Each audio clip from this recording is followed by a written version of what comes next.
I used to believe that my family would always see me as more than just a provider, until the day I overheard my children's conversation at my 68th birthday dinner. That evening, gathered around the mahogany dining table I had bought 30 years ago, I'd just finished blowing out the candles when I heard them talking in the kitchen. She should be thinking about retirement homes, not starting some ridiculous business. Michael's voice carried through the partially open door. My eldest son, now 42, always had opinions about what I should or shouldn't do. Before we jump back in, tell us where you're tuning in from. And if this story touches you, make sure you're subscribed, because tomorrow I've saved something extra. Special for you, Lisa chimed in, her tone dripping with that particular blend of concern and condescension that only a daughter can master. Honestly, at her age, what's she trying to prove? That ship has sailed. Then came David, my youngest i.e. the one I'd put through medical school. Let's just humor her. She'll give up when she realizes how hard it is. Meanwhile, she's still covering my student loans, so... I stood frozen in the hallway, my hand gripping the doorframe for support. After raising 3 children alone following my husband's death, when they were young, after working 2 jobs to put them through college, after sacrificing my own dreams to ensure they had every opportunity, this was what they thought of me? A delusional old woman who needed humoring? That moment crystallized something I'd been pushing down for years. My children didn't see me as a person with aspirations, dreams, or capabilities. To them, I was a walking ATM, a safety net, someone whose sole purpose was to provide. The next morning, I sat at my kitchen table with my business plan spread out before me. I'd been working on it for months. A sustainable clothing line using recycled materials, targeting the growing eco-conscious market. My background in textile manufacturing from decades ago, combined with my recent online courses in sustainable fashion, had given me the foundation I needed. Michael called around noon. "Mom, about that business idea you mentioned, maybe we should talk about more realistic options. I know a great financial advisor who specializes in retirement planning." I took a deep breath. "I appreciate your concern, Michael, but I've already incorporated the business. Green Threads LLC officially launches next month." The silence on the other end spoke volumes. "Mom, be reasonable. You're 68. Do you know how many startups fail? And at your age, preparing and narrating this story took us a lot of time, so if you are enjoying it, like this video, it means a lot to us." Now back to the story. "At my age, what?" I interrupted, my voice steady. "I can't learn. Can't work? Can't have ambitions?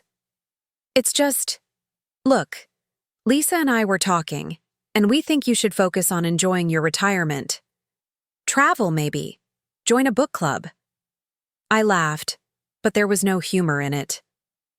"Funny how you're so concerned about my well-being when it comes to me pursuing my dreams, but not when I'm writing checks for your mortgage or Lisa's car payments." He sputtered, trying to recover. "That's different. We're family. You're supposed to help." "Interesting perspective," I said, then hung up. Over the next week, my children tag-teamed their attempts to dissuade me. Lisa showed up with brochures for luxury retirement communities. David sent articles about startup failure rates. Michael forwarded emails about elder financial exploitation. What they didn't know was that each attempt only strengthened my resolve. I'd spent 40 years putting everyone else first. It was time to bet on myself. I liquidated some investments, keeping enough for security but putting the majority into Green Threads. I rented a small warehouse space, hired 2 recent fashion school graduates who shared my vision, and began sourcing recycled materials. The first collection took 3 months to develop. We created elegant, sustainable pieces that proved eco-friendly didn't mean sacrificing style. I leveraged social media, something my children assumed I couldn't understand, and built a following among environmentally conscious consumers. 6 months in, we got our first major break. A popular lifestyle blogger featured our recycled cashmere. sweaters calling them revolutionary in both comfort and conscience. Orders flooded in. I was working 16-hour days, but I'd never felt more alive. Every challenge energized me. Every success validated what I'd always known. I wasn't too old to start something new. Meanwhile, my children's requests for financial help continued unabated. Michael needed a new roof. Lisa's transmission failed. David wanted to renovate his kitchen. Each time, I responded the same way. I'm reinvesting everything into the business right now. Perhaps we can discuss a loan with interest? Their reactions ranged from shocked silence to barely concealed anger. They'd never had to hear no from me before. A year after launching, Green Threads hit its first million in revenue. We expanded our product line, hired more staff, and moved to a larger facility. Industry publications started featuring our story, the 69-year-old entrepreneur disrupting sustainable fashion. That's when my children's attitudes began to shift. Suddenly, they were interested in the business. "Mom, I've been thinking," Michael said during one of his now rare calls. "Maybe I could help with the financial side of things. I have experience." "Thank you, but I have an excellent CFO," I replied. Lisa tried a different approach. "You know, I've always been passionate about fashion. Maybe I could manage your social media?" "We have a fantastic marketing team, dear." David was the most transparent. "So, when are you planning to bring family into the business? It's only natural, right?" I smiled, remembering all the times they'd dismissed my capabilities. The business is doing well precisely because I've hired qualified professionals, not because of nepotism. As Green Threads continued to grow, the dynamic with my children completely inverted. They went from dismissing my business acumen to desperately trying to attach themselves to my success. The irony wasn't lost on me. 2 years in, we were featured in Forbes as one of the fastest-growing sustainable businesses in the country. That's when things came to a head. All 3 of my children showed up at my house unannounced one Sunday morning. They sat on my couch, the same couch where they'd once plotted how to redirect my foolish ambitions toward more age-appropriate activities. "Mom," Michael began, clearly the designated spokesperson, "we need to talk about the future of Green Threads." I settled into my armchair, genuinely curious about what they'd orchestrated. "I'm listening." "Well, as your children, we feel we should have some stake in the company. After all, it's a family legacy." Lisa nodded emphatically. "Exactly. And we could bring so much value." I held up my hand, stopping her mid-sentence. "Let me make sure I understand. When I started this company, you all thought I was too old, too out of touch, too unrealistic. You tried to talk me out of it, suggested I was having some sort of senior moment. Now that it's successful, you want a piece of it?" They shifted uncomfortably. "Mom," David tried. "That was before we understood." "Before you understood what? That I'm capable? That age doesn't diminish intelligence or ambition? Or before you realized there was money to be made?" The silence stretched between us. Finally, I continued. "I built this company without your faith, without your support, and certainly without your respect. Why should you benefit from it now?" Michael's face reddened. "Because we're your children. Isn't that what parents do? Provide for their children?" I laughed, a real laugh this time. "I've been providing for you your entire lives. I'm still paying off loans, covering emergencies, bailing you out of poor decisions. When does it end? When do you start seeing me as a person rather than a resource?" Lisa's eyes filled with tears. Whether genuine or strategic, I couldn't tell. "We love you, Mom. We just want to be part of your life." "You want to be part of my success," I corrected. "There's a difference." I stood up, signaling the end of the conversation. "I'm not giving you positions you haven't earned or stakes you don't deserve. If you want to be part of Green Threads, submit your resumes like everyone else. But know this: I run a meritocracy, not a family charity. They left, angry, hurt, and confused. For perhaps the first time, they had to confront the reality that I was more than just their mother. I was a businesswoman, an entrepreneur, someone with her own identity and achievements. The next few months were tense. They tried various tactics: guilt, anger, even attempting to sweet-talk board members they'd met at company events. But I'd built green threads with integrity, and my team's loyalty wasn't for sale. Then came the development that would change everything. I received a call from a major fashion conglomerate interested in acquiring green threads.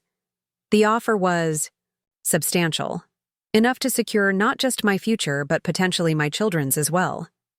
But accepting would mean giving up control of the company I'd built, the dream I'd pursued against all odds.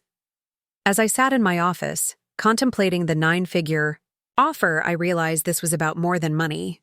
This was about proving, to myself and to my children, that success has no expiration date, that dreams don't come with age limits.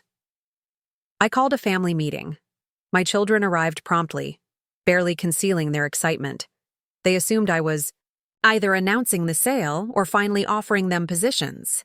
Instead, I presented them with contracts, not as executives or board members, but as entry-level employees, should they choose to apply and qualify. "I've decided not to sell," I announced. "Green Threads is my legacy, built on my terms. But I'm willing to give you the opportunity to earn your place here." Their reactions were telling. Michael scoffed at the idea of starting at the bottom. Lisa complained that the salary was less than she expected. David asked if there was a fast track to management.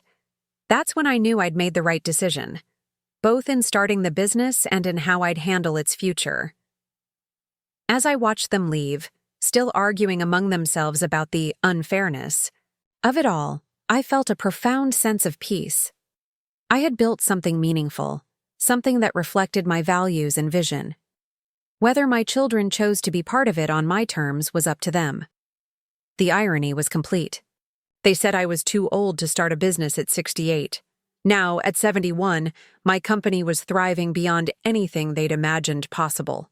And the children who once dismissed my dreams were scrambling to find their place in the success they never believed I could achieve, but this was just the beginning.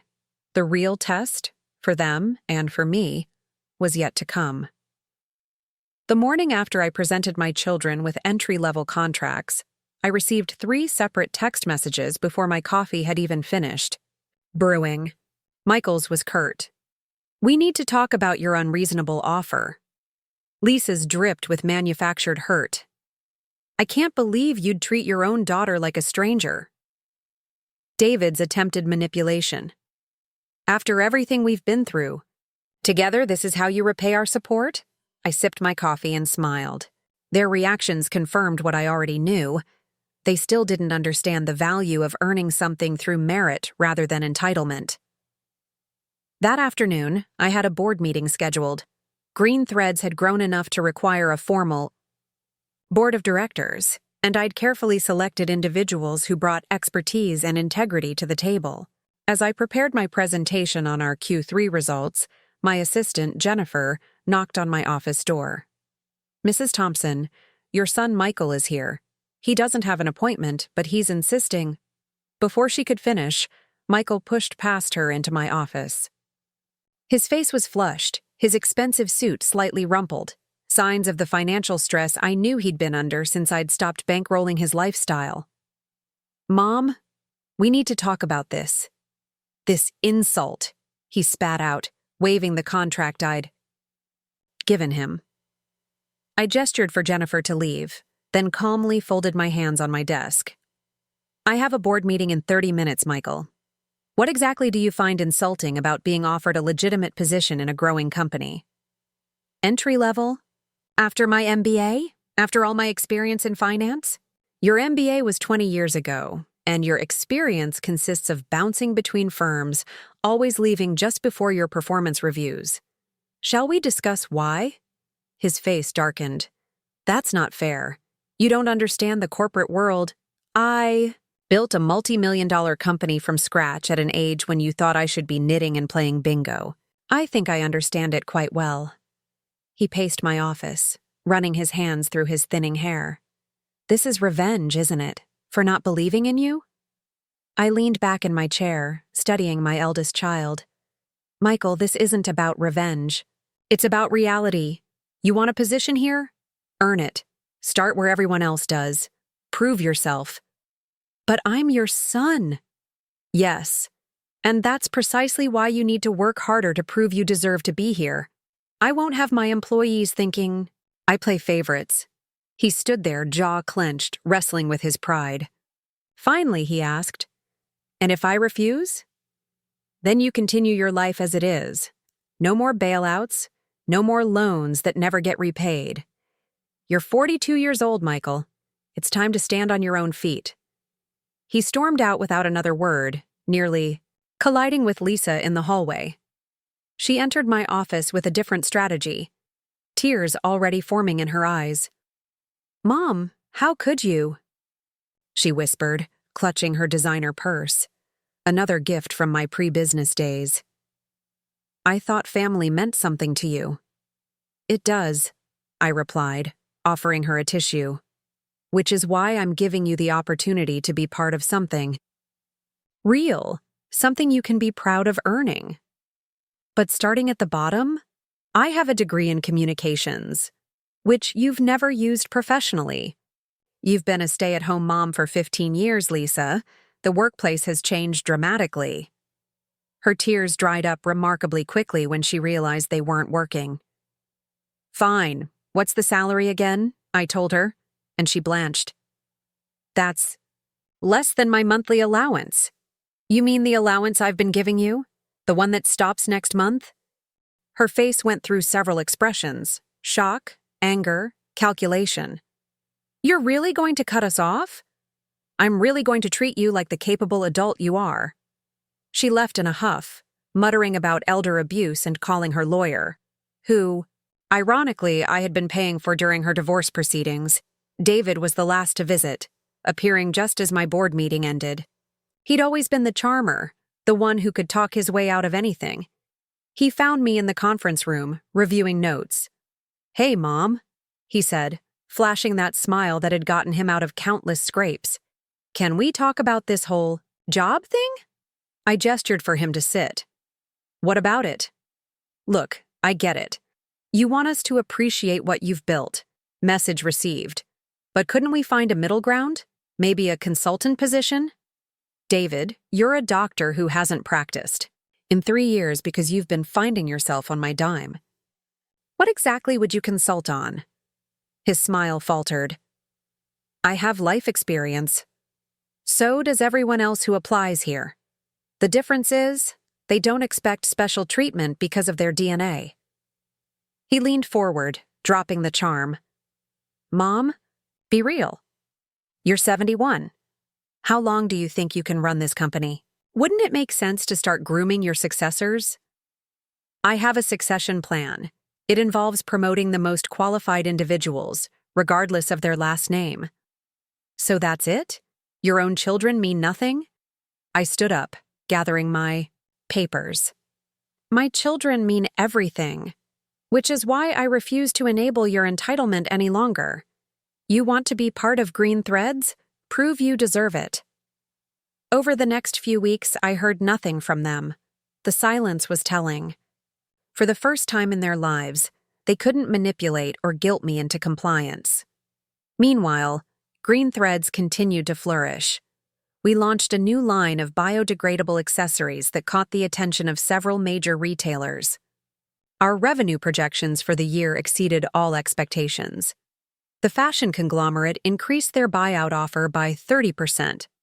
I celebrated each milestone with my team, the young designers who'd believed in my vision, the marketing specialists who'd helped build our brand, the operations managers who'd streamlined our processes.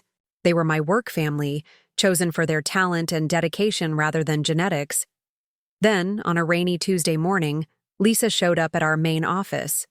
She wasn't wearing her usual designer outfit, but simple, professional attire. In her hand was a folder. I'd like to submit my application, she said quietly to our HR manager. I watched from my office as she went through the standard interview process. No special treatment, no shortcuts. She filled out the forms, took the skills assessment, and waited nervously with the other candidates. She didn't get the marketing position she'd applied for. Her skills were too outdated. But she was offered an entry-level position in customer service. To my surprise, she accepted. Michael lasted another month before his unemployment benefits ran out. He appeared one morning, resume in hand, considerably humbler than before. He applied for an accounts payable position, far below what his ego preferred but within his actual skill set. He got the job. David held out the longest. But when his girlfriend left him after realizing the gravy train had stopped, he finally faced reality. He didn't apply at Green Threads. Instead, he returned to medicine, taking a position at a community clinic. It paid modestly, but it was honest work. Watching my children's struggle with real employment was both painful and necessary. Lisa learned that dealing with actual customers was far different from lunching with her society friends. Michael discovered that his MBA meant little without current skills and work ethic. David found that helping others could be more fulfilling than endless self-discovery funded by someone else. 6 months into their new lives, I invited them to dinner. Not at my house, but at a modest restaurant near the office. They arrived looking tired but somehow more substantial, more real than they had in years. "So," I said after we'd ordered, "how's life in the real world?" They exchanged glances. Michael spoke first. "It's harder than I expected, but I'm learning." Lisa nodded. "I had no idea how much work goes into running a business. The customers, the inventory, the constant problem-solving. I'm actually enjoying the clinic," David admitted. "It's good to feel useful again." I smiled, seeing glimpses of the children I'd raised before entitlement had clouded their perspectives. "I'm proud of you all." "Even though we're not part of Green Thread's success?" Michael asked, a hint of his old bitterness surfacing. "You are part of it," I corrected. "Lisa, your customer service insights have helped us improve our response times. Michael, your attention to detail in accounts payable caught several errors that saved us money. You're contributing based on your abilities, not your birthright." "And what about the company's future?" Lisa asked. "What happens when you decide to step down?" I'd been waiting for this question. "I've established a trust. When I die, my shares will be distributed based on merit to employees who've demonstrated loyalty, innovation, and dedication to our mission, including family members who've earned their place." They absorbed this information in silence. I could see them calculating, evaluating their chances. "But," I continued, "there's also a provision for family. Not ownership, but a fund to support education, healthcare, and genuine emergencies. Because you're still my children, and I still love you. I just refuse to enable your dependency."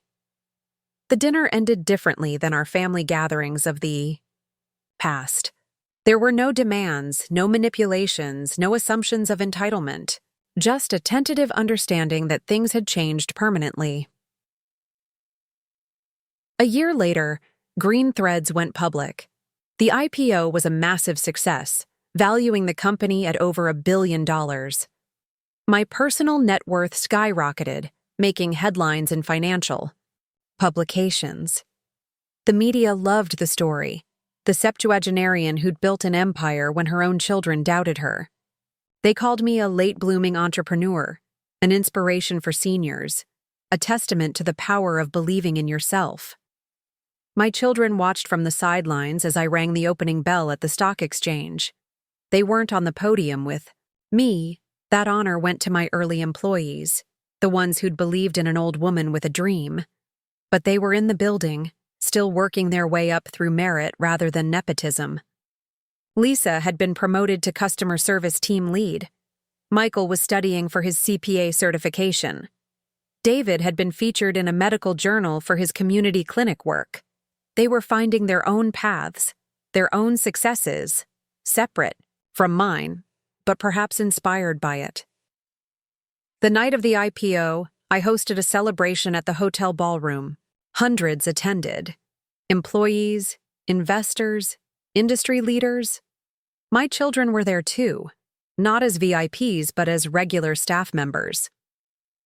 Near the end of the evening, they approached me together.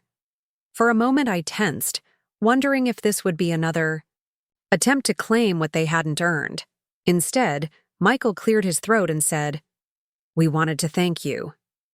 "For what?" I asked, genuinely curious. "For saying no," Lisa answered. "For forcing us to grow up. For showing us what real success looks like," David added, "and for proving that it's never too late to chase your dreams." I hugged them then, feeling something shift in our relationship. They were finally seeing me not just as their mother, not just as a source of financial support, but as a person who'd fought for her dreams against all odds. The company continued to grow, expanding into international markets. We acquired smaller, sustainable fashion brands, created a scholarship program for aspiring designers, and established a foundation to promote environmental awareness. Through it all, my children kept working. They earned promotions, developed their skills, and slowly began to understand the satisfaction of achievement earned rather than given. But the biggest test was yet to come. The fashion conglomerate returned with an offer that dwarfed their previous ones. This time, they wanted not just to buy green threads, but to make me chairwoman of their sustainability division. It was tempting, the kind of validation most entrepreneurs dream of. But accepting would mean giving up control of the company I'd built, the culture I'd created, the values I'd embedded in every aspect of our operations. As I contemplated the offer, my children surprised me again. They didn't pressure me to sell, didn't calculate their potential windfall. Instead, they asked about my vision, my goals, what I wanted for the company's future. Their transformation wasn't complete. They still had moments of entitlement, flashes of the old expectations, but they were growing, learning, becoming people I could respect as well as love. The decision about the buyout would affect not just me, but everyone who'd believed in green threads. And this time, for the first time, I felt like my children might actually understand what was at stake. The morning I was set to make my decision about the buyout offer, I found myself in my garden at sunrise. The Japanese maple my late husband had planted was now a magnificent centerpiece, its leaves brilliant red against the dawn sky. I'd spent countless mornings here, thinking about green threads, about my children, about the legacy I wanted to leave. At 72, I felt more vital than I had at 52. The company had given me purpose, energy, and proof that reinvention has no expiration date. But the offer on the table was staggering, enough to secure not just my future, but generations to come. My phone buzzed with a message from Sarah Chen, my CFO and closest confidant at Green Threads. "Whatever you decide, we're with you. The team meeting is at 10. I'd called an all-hands meeting to announce my decision. Whatever choice I made would affect hundreds of employees who'd bet their careers on an elderly woman's dream. At 9:30, I arrived at the office to find my children waiting in the lobby. They weren't scheduled to work that day, but they'd come anyway. Lisa held a small potted plant, a cutting from her own garden. Michael carried a folder of what looked like financial projections. David simply stood there, hands in his pockets, looking more like the boy I'd raised than the entitled man he'd become. "We know you have a big announcement today," Lisa said. "We wanted you to know we support whatever you decide." Michael stepped forward. "I ran some numbers last night, not to influence you, but to understand the implications either way." He handed me the folder. "Both options have merit," David added. "We talked, Mom, really talked, about what you've built, what it means. We get it now. This isn't just a company, it's your statement to the world." I looked at my children, seeing them clearly for perhaps the first time in years. They'd changed. Not completely. Transformation rarely happens overnight, but enough to recognize that this decision wasn't about them. "Come to the meeting," I said. "Not as my children, but as employees who deserve to know their company's future." The conference room was packed. Employees had flown in from our satellite offices. Some joined virtually from our international locations. The energy was nervous, expectant. I stood before them, feeling the weight of their trust. 3 years ago, I started Green Threads because I believed fashion could be both beautiful and responsible. Many people, including my own family, thought I was too old to begin such a venture. A ripple of knowing laughter moved through the room. My story had become company lore. Today, we face a crossroads. Global Style has offered to acquire Green Threads for $2.8 billion. Gasps echoed around the room. They've also offered me the position of Chief Sustainability Officer for their entire operation. I paused, looking at the faces before me. Young designers who'd brought fresh perspectives, seasoned managers who'd provided stability, innovative thinkers who'd pushed us forward. The offer is generous. It would provide financial security for all of us. Our sustainable practices would influence a much larger market. But I held up my hand as murmurs began. It would also mean giving up our independence, our culture, and potentially our commitment to putting sustainability before profit. I glanced at my children, sitting in the back row with their colleagues. They were leaning forward, as invested as everyone else. After much consideration, I've decided to decline the offer. The room erupted. Cheers, applause, a few concerned faces. I waited for quiet. Instead, I'm proposing something different. We're going to create an employee ownership trust. Over the next 5 years, I'll be transferring majority ownership to you, the people who built this company. Stunned silence, then thunderous applause. Sarah Chen was crying. Marcus from design was pumping his fist. Even my children were on their feet, clapping with genuine enthusiasm. "This isn't charity," I continued. "The shares will be earned through continued service, innovation, and dedication to our mission. We'll remain independent, focused on our values, and owned by the people who believe in what we're doing." The meeting dissolved into celebrations and planning sessions. As employees discussed the implications, my children approached. "Mom," Michael said, his voice thick with emotion, "that was incredible. You're giving away a fortune." "I'm investing in something more valuable than money," I replied. "I'm investing in a legacy that reflects my values." Lisa hugged me tightly. "We were so wrong about you. About everything." David nodded. "You didn't just prove you could build a business. You proved what leadership really looks like." Over the next few months, we implemented the employee ownership plan. The transition wasn't simple. It required restructuring, legal frameworks, and careful planning. But the effect on company morale was immediate and profound. People worked harder, innovated more boldly, and took greater pride in their contributions. My children continued their own journeys within the company. Lisa discovered a talent for crisis management and customer service. Michael's analytical skills, when properly applied, helped streamline our financial operations. David, while pursuing his medical career, consulted on our new line of antimicrobial athletic wear. They were earning their places, slowly but surely. One evening, about 6 months after the announcement, I invited them to dinner at my home, the first family gathering. There since everything had changed.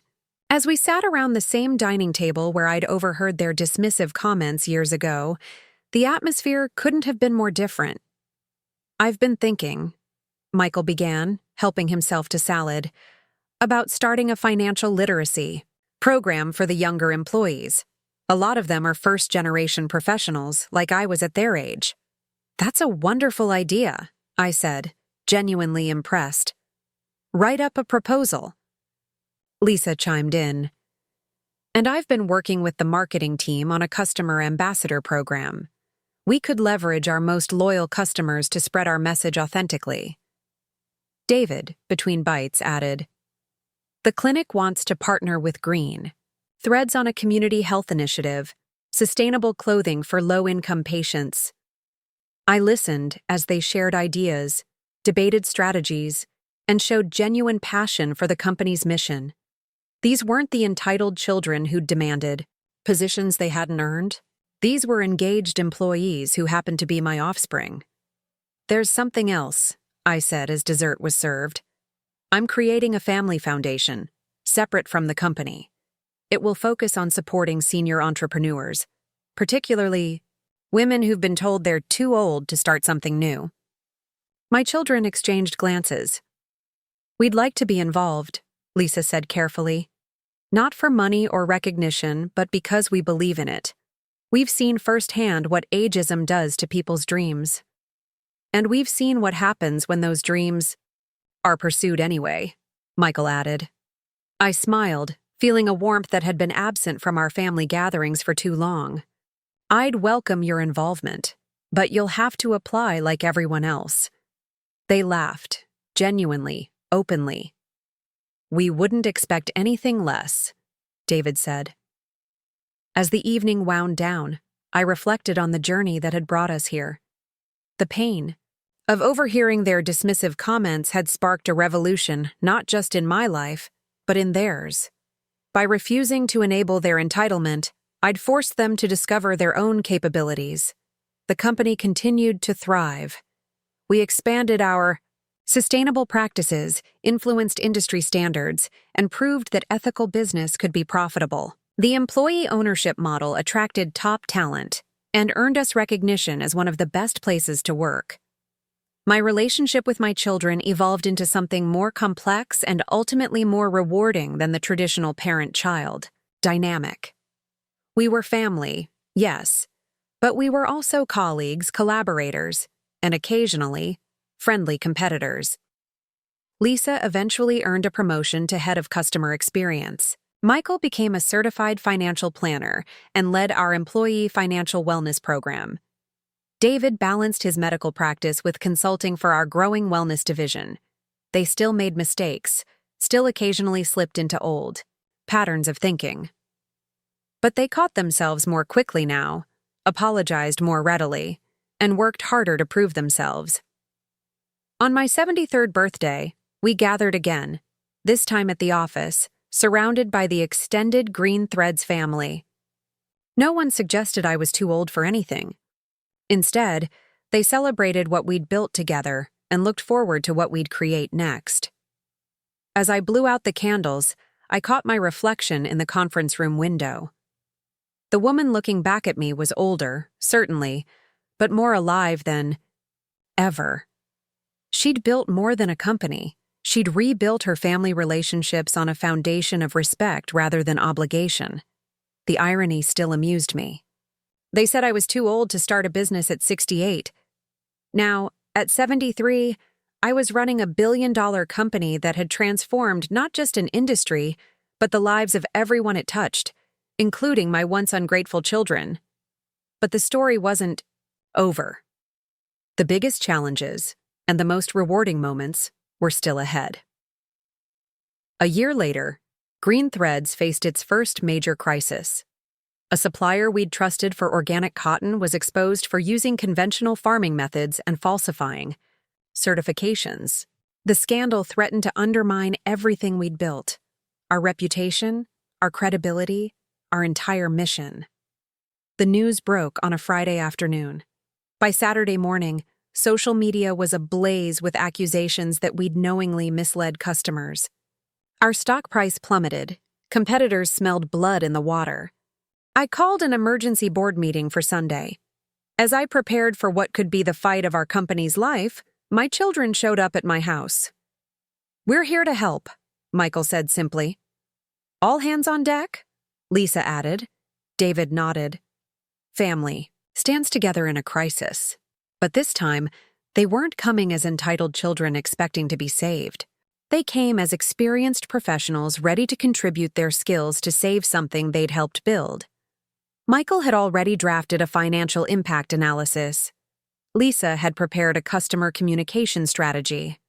David had researched the health implications of the conventional cotton to address potential concerns. "We've been up all night," Lisa admitted. "This is our company too." I looked at my children, tired, worried, but determined, and felt a surge of pride. They'd learned the most important lesson: true ownership isn't about shares or inheritance, it's about investment of the heart. "Then let's get to work," I said. The next 72 hours tested everything we'd built. We launched a full investigation, terminated the supplier relationship, and implemented even stricter verification processes. We issued refunds to affected customers, took a significant financial hit, and were transparent about every step. My children worked alongside me and the executive team. Lisa managed the customer service crisis, personally responding to hundreds of emails. Michael worked with legal and finance to quantify the damage and plan recovery. David liaised with health organizations to provide accurate information about any potential risks. Their transformation was complete. They weren't working to protect their inheritance or secure their positions. They were fighting for something they believed in, something they'd earned the right to care about. The crisis eventually passed. Our transparent handling of the situation actually strengthened customer loyalty. We emerged leaner but more committed to our values than ever. 6 months later, at our annual shareholders meeting, now primarily employees thanks to the ownership trust, I announced my transition plan. At 74, I wasn't retiring, but I was ready to step back from daily operations. The succession plan I unveiled surprised everyone, including my children. The new CEO would be Sarah Chen, my CFO who'd been with me from the beginning. The board would expand to include employee representatives from every level of the company. And my children? They'd continue in their earned roles, with the opportunity to grow based on merit, just like everyone else. After the meeting, they found me in my office, packing up some personal items. "We thought," Michael began, then stopped himself. "No, you made the right choice. Sarah is brilliant." Lisa nodded. "And we're exactly where we should be. Earning our way, contributing what we can." David smiled. "Besides, this gives us more time to work on the foundation." I looked at my children, now truly adults in every sense, and felt the journey had been worth every difficult moment. "You know," I said, "when I overheard you talking at my birthday dinner years ago, I was devastated. But it turned out to be the best thing that could have happened. For all of us." They had the grace to look ashamed, but I waved it away. "Don't." That moment sparked everything that followed. It forced me to prove something to myself, and it gave you the chance to become the people you were meant to be. As we left the office together that evening, I realized the company would thrive with or without me at the helm. The values were embedded, the culture was strong, and the mission was clear.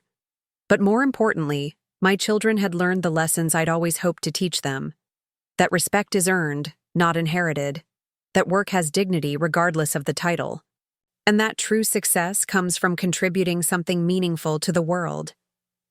The first year of my semi-retirement was an adjustment. I maintained an advisory role, coming into the office twice a week and keeping my seat on the board.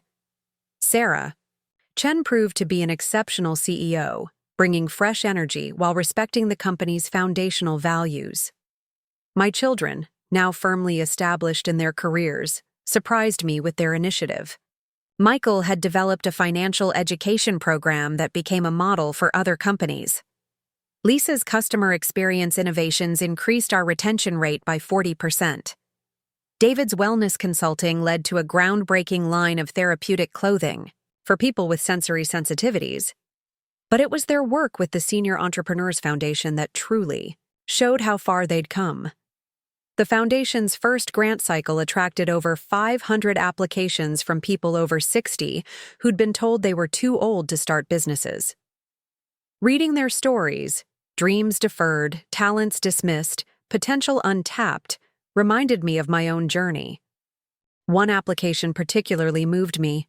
Eleanor Martinez, 71, a former textile worker who'd developed a method for recycling industrial fabric waste into insulation material. She'd been turned down by every bank and investor because of her age. "We have to fund her," I told the foundation board, which included my children. Michael reviewed her business plan. "The numbers are solid. The environmental impact could be significant." Lisa added, "Her story resonates with our brand values. We could feature her in our sustainability campaign." David saw another angle. The insulation could have medical applications, temperature regulation for patients with certain conditions. Their insights weren't just business-minded. They were compassionate, forward-thinking, and aligned with the values I'd fought to instill. In green threads. We funded Eleanor's venture, along with 14 other senior entrepreneurs that first year. Within 18 months, her company was profitable and had created 30 jobs in her economically depressed hometown. At the foundation's first anniversary gala, Eleanor gave a speech that brought the room to tears. "They told me I was too old to matter anymore," she said. But Margaret Thompson and her family proved that wisdom and experience are assets, not liabilities. After the event, my children and I sat in my garden, sharing a bottle of wine under the stars. "You know what I realized tonight?" Lisa said. "We spent years taking your support for granted, thinking it was our right. Now we get to support others, and it feels so much better than taking ever did." Michael nodded. "I used to think success meant having the biggest office, the fanciest title. Now I measure it by how many people I can help succeed." David raised his glass. "To Mom, who taught us the hard way that the best things in life are earned, not given." We clinked glasses, and I felt a contentment deeper than any business success could provide. 2 years into Sarah's leadership, Green Threads faced a new opportunity. A coalition of sustainable fashion brands proposed creating industry-wide standards for environmental responsibility. They wanted Green Threads to lead the initiative. Sarah called me for advice. "It's a massive undertaking. We'd be setting standards that could reshape the entire industry, but it would take resources away from our growth plans." I thought about my original vision, not just to build a successful company, but to prove that business could be a force for positive change. "What do your instincts tell you?" I asked. "That this is why we exist, not just to sell clothes, but to transform how clothes are made." Then you have your answer. The initiative, dubbed the Fashion Forward Accord, became Green Thread's most ambitious project yet. My children threw themselves into it with passion. Michael developed the financial framework to make sustainable practices economically viable for smaller brands. Lisa created the consumer education component. David worked on health and safety standards for textile workers. Watching them collaborate with industry leaders, government officials, and environmental groups, I saw the full realization of what I'd hoped to achieve. They weren't just running a business. They were changing the world. The Accord's launch made international news. Green Thread's stock soared as investors recognized the long-term value of sustainability leadership. But more importantly, it sparked a movement. Within a year, over 200 brands had signed on, committing to transformative changes in their supply chains. On my 77th birthday, my children organized a surprise party at the Green Threads headquarters. The entire company attended, along with many of the senior entrepreneurs we'd funded and partners from the Fashion Forward Accord. As I looked around the room, I saw Eleanor Martinez chatting with Sarah Chen about a potential collaboration. Michael was deep in conversation with a group of young employees about their financial wellness goals. Lisa was showing customer testimonial videos to a visiting delegation from the European Union. David was discussing the health benefits of sustainable fabrics with a group of medical professionals. The company had grown beyond anything I'd imagined, but more importantly, so had my family. Later that evening, after most guests had left, my children presented me with a gift. It was a beautifully bound book titled Lessons from Margaret, Wisdom for Late Bloomers. We collected stories from everyone whose life you've touched, Lisa explained.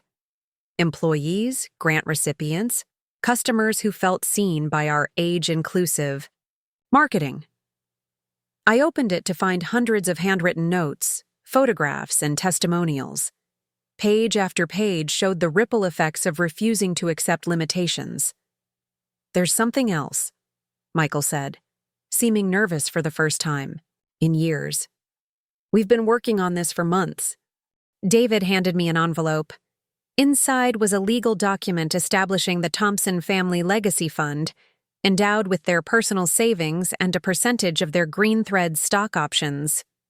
"It's specifically for children of senior entrepreneurs," Lisa explained, "to help them support their parents' dreams instead of dismissing them." I looked at my children, overwhelmed. They had not only learned the lessons I'd tried to teach, but had found ways to pay them forward. "We realized," Michael said, "that we almost missed out on the most important lesson you had to teach us, that it's never too late to become who you're meant to be." As we sat together, reading through the book and discussing the future of both the company and our family initiatives, I reflected on the journey that had brought us here. The pain of that overheard conversation years ago had been the catalyst for everything that followed. It had forced me to choose between accepting their limited view of my potential or proving that age was just a number when it came to dreams and determination. By choosing the latter, I hadn't just built a successful company, I'd rebuilt my relationship with my children on a foundation of mutual respect and earned trust. The next morning, I received a call that would test everything we'd built. Global Style, the conglomerate that had tried to buy us years ago, was facing a massive scandal. Their sustainability claims had been exposed as greenwashing, and they were hemorrhaging customers and credibility.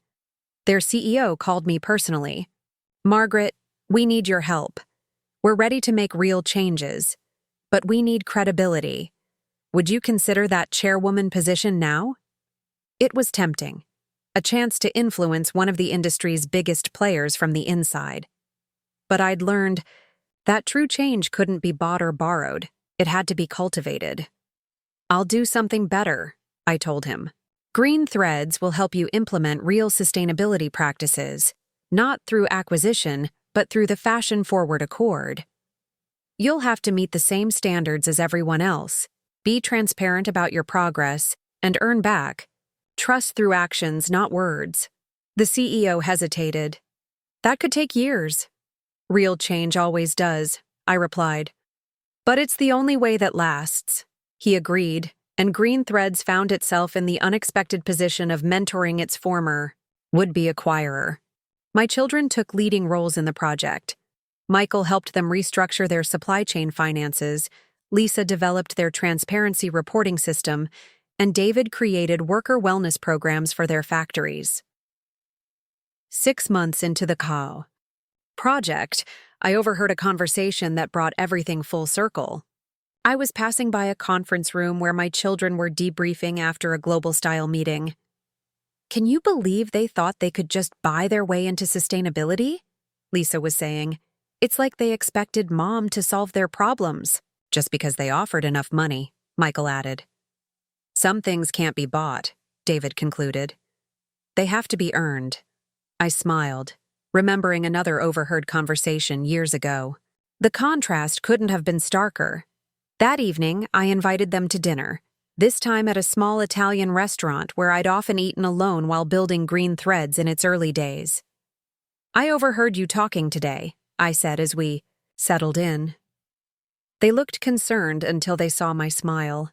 It reminded me of another conversation I overheard once, the one that started all of this. They had the grace to look embarrassed. "That was the worst day of my life," Lisa admitted. "Not because you hurt us, but because of what we said." "And the best day of mine," I countered. because it forced all of us to grow. Michael raised his glass. To eavesdropping at the right moment? To second chances, David corrected. To earning what matters, Lisa added. I raised my own glass. To family, not the one we're born with, but the one we choose to become. As we clinked glasses, I knew that the company's future was secure not just because of its business model or market position, but because it was built on values that transcended profit margins and quarterly reports.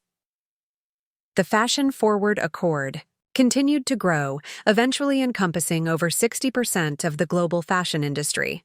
Green Threads remained at its center, not as the biggest company, but as its moral compass. My children evolved into industry leaders in their own right. Michael became a sought-after speaker on sustainable business finance. Lisa wrote a book on authentic customer relationships that became required reading in business schools. David's work bridging fashion and healthcare opened entirely new markets. But their greatest achievement, in my eyes, was how they used their positions. They mentored young employees, funded innovative startups, and always made time for dreamers who others had written off as too old, too unconventional, or too risky. On the 5th anniversary of the Employee Ownership Trust, we held a celebration at the original warehouse where Green Threads had started. The space had been preserved as a museum of sorts, a reminder of our humble beginnings. Standing there, surrounded by employees who were now part owners, industry partners who'd become friends, and my children who'd become true colleagues, I felt the full weight of what we'd accomplished. Sarah Chen asked me to say a few words. As I looked out at the crowd, I saw Eleanor Martinez, now running a multi-million-dollar insulation company. I saw former employees who'd gone on to start their own sustainable ventures. I saw my children, standing together, proudly wearing green.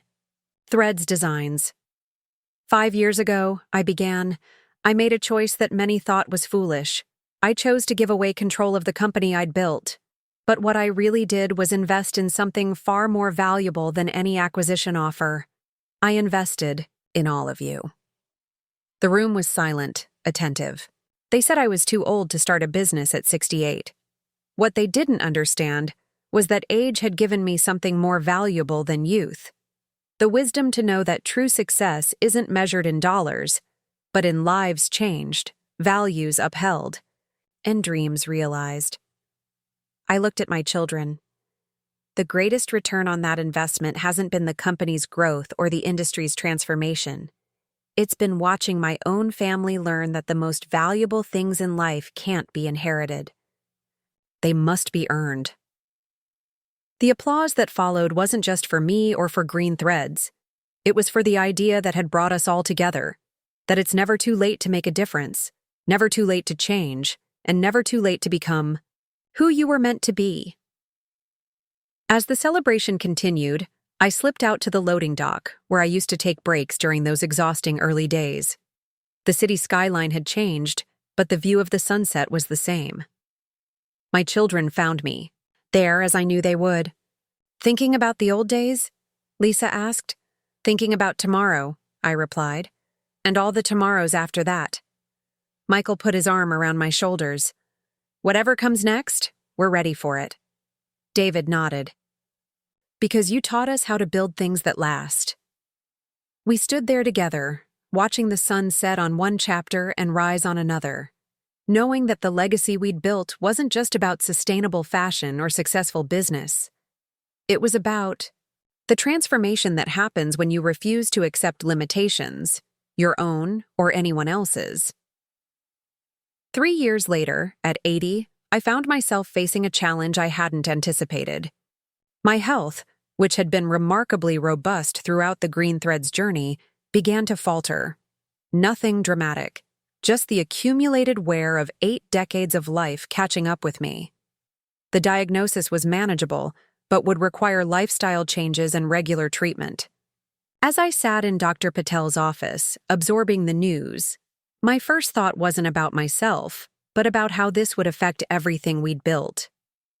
You'll need to reduce stress, Dr. Patel said, reviewing my test results. Your body's been running on adrenaline and purpose for years.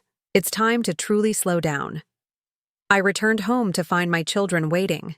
Somehow they'd known. Perhaps the doctor's office had called them as my emergency contacts. The old me would have been annoyed at the breach of privacy. The new me recognized it as care. "Before you say anything," I began, "I'm not dying. I just need to adjust my pace." Lisa took my hand.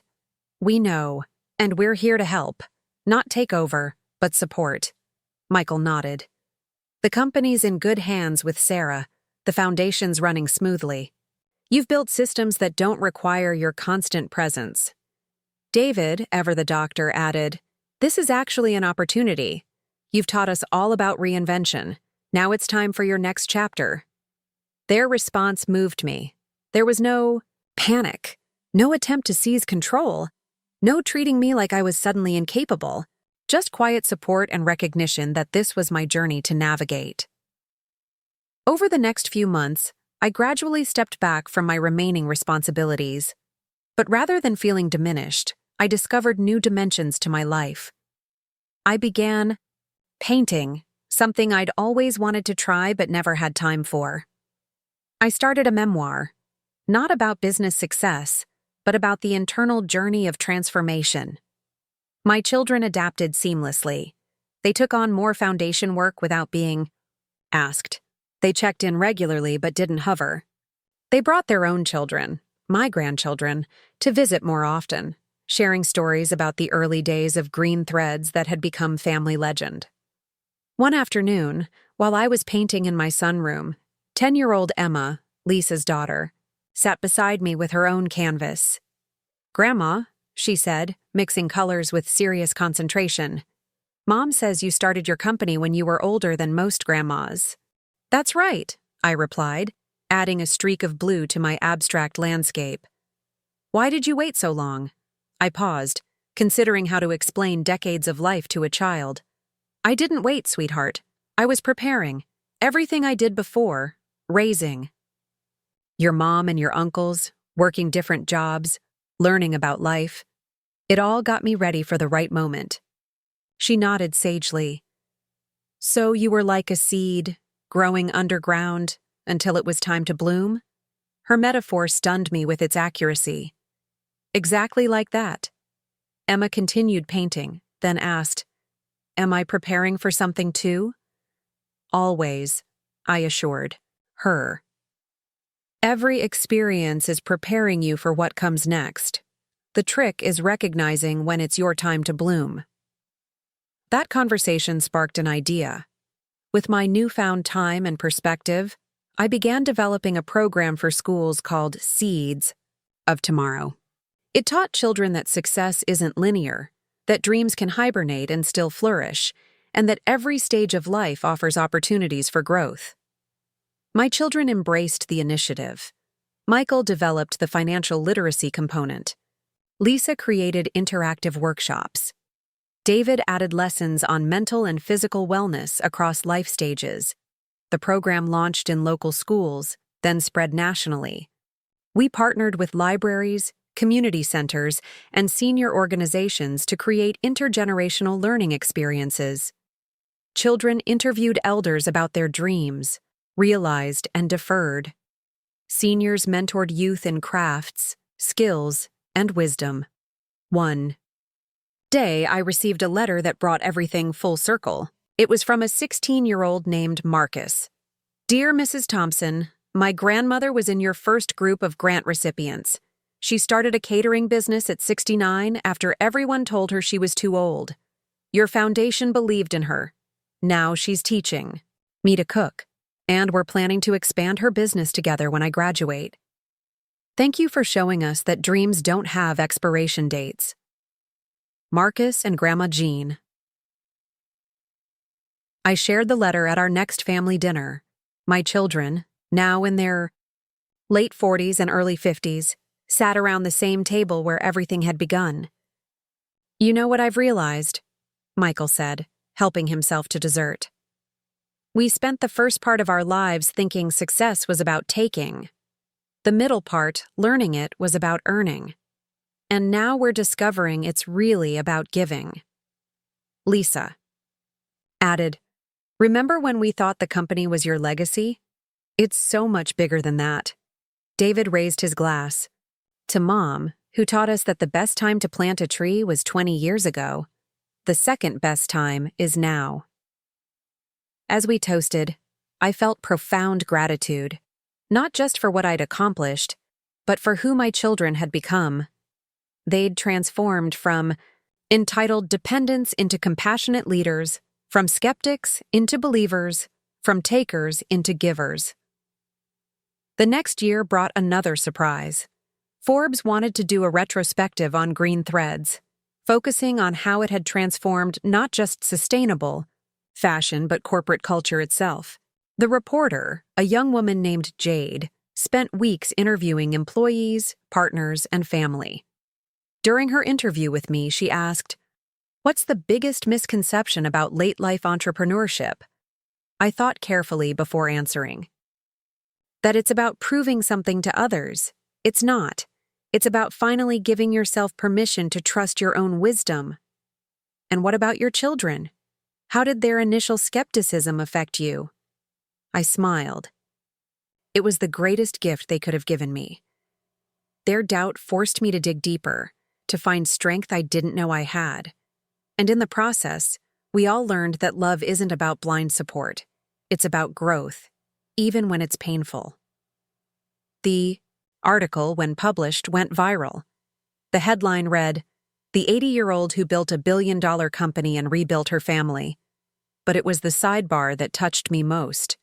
Interviews with my children about their own transformations. Michael: "I used to think inheritance was about money. Mom taught me it's about values." Lisa: "The greatest gift she gave us wasn't financial security. It was the example of what happens when you refuse to accept limitations." David: "She didn't just build a company. She built a movement that says, it's never too late to matter." The article's impact was immediate. I received thousands of messages from people whose lives had been changed by our story. More importantly, it sparked a national conversation about ageism, family dynamics, and the nature of success. Green Threads continued to thrive, now a certified B Corporation with operations in 12 countries. The employee ownership model had become a Harvard Business School case study. The fashion-forward Accord had transformed into a global sustainability standard. But as I approached my 82nd birthday, I felt a shift coming. Not an ending, but another beginning. On a crisp autumn morning, I called a family meeting. We gathered in my garden, now enhanced with comfortable seating areas and paths wide enough for my occasional use of a walking stick. "I've been thinking about the next phase," I began. "For all of us." My children leaned forward, attentive but not anxious. "Green Threads is secure. The foundation is self-sustaining. The Seeds of Tomorrow program has a life of its own. I believe it's time for something new." "What did you have in mind?" Lisa asked. I pulled out a folder containing architectural drawings. "A center for intergenerational innovation. A place where young entrepreneurs and experienced elders can collaborate, where age becomes irrelevant in the face of good ideas." The drawings showed a beautiful campus with maker spaces, meeting rooms, gardens, and living quarters for residential fellowships. "The land's already purchased," I continued. "Next to the original Green Threads warehouse. I want to create a place that embodies everything we've learned about business, about family, about the power of believing in people society has written off." My children studied the plans, their excitement growing. "The financing?" Michael asked, ever practical. "Partially. From my personal funds, partially from a consortium of impact investors who believe in the vision. But I want this to be our project, all of us, as equals." The distinction wasn't lost on them. This wasn't me hiring them, or them inheriting from me. This was a partnership of equals, each bringing our unique perspectives and skills. "I'm in," Lisa said immediately. "Me too," added David. Michael nodded. "Let's build something amazing, together." Over the next 2 years, we developed the Thompson Center for Intergenerational Innovation. My children weren't just participants, they were co-creators. Michael structured innovative financing models. Lisa designed community engagement programs. David ensured the facility promoted physical and mental wellness. We made mistakes, had disagreements, and faced challenges. But we worked through them as partners, not as parent and children. The old dynamics occasionally surfaced, but we'd developed the tools to recognize and address them. The center's opening celebration drew hundreds of people: Green Threads employees, Foundation grant recipients, Seeds of Tomorrow participants, industry leaders, and media from around the world. As I cut the ribbon, flanked by my children and grandchildren, I thought about the journey that had brought us here. That painful birthday dinner seemed like another lifetime ago. In my speech, I said, "They told me I was too old to start a business at 68. What they didn't understand was that 68 years of life had perfectly prepared me for that moment. Every setback, every lesson, every relationship, including the difficult ones, had equipped me for what was to come." I looked at my children, standing proudly beside me. But the greatest lesson wasn't about business. It was about family. True, family isn't defined by obligation or DNA.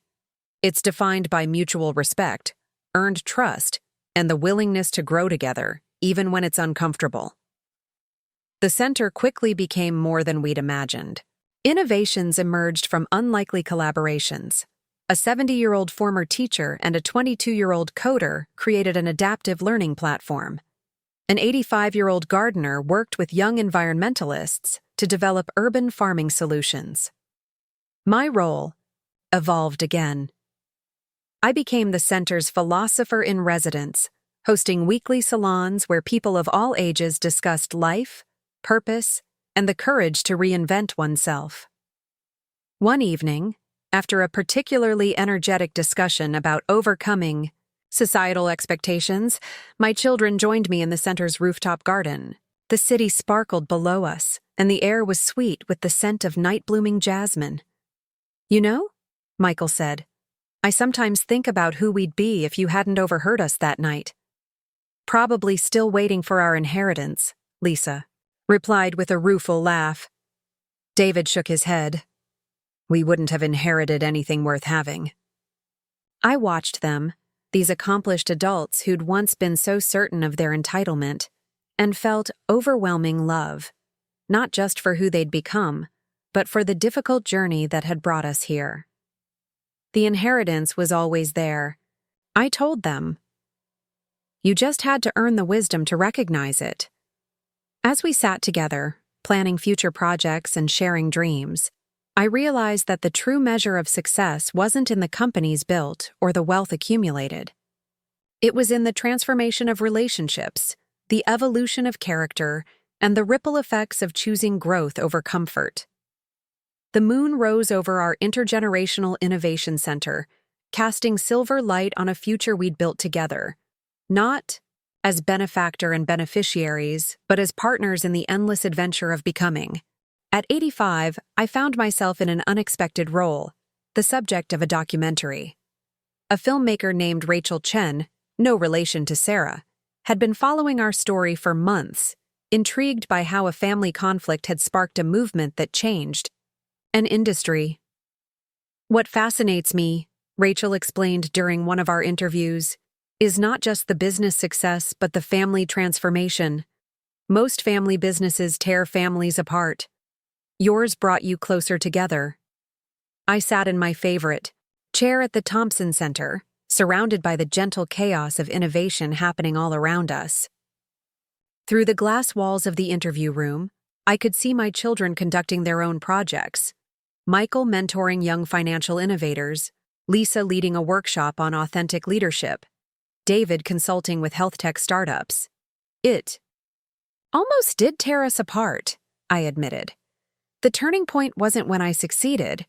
It was when I stopped trying to prove anything to anyone, including my children. Rachel leaned forward. "Can you elaborate on that?"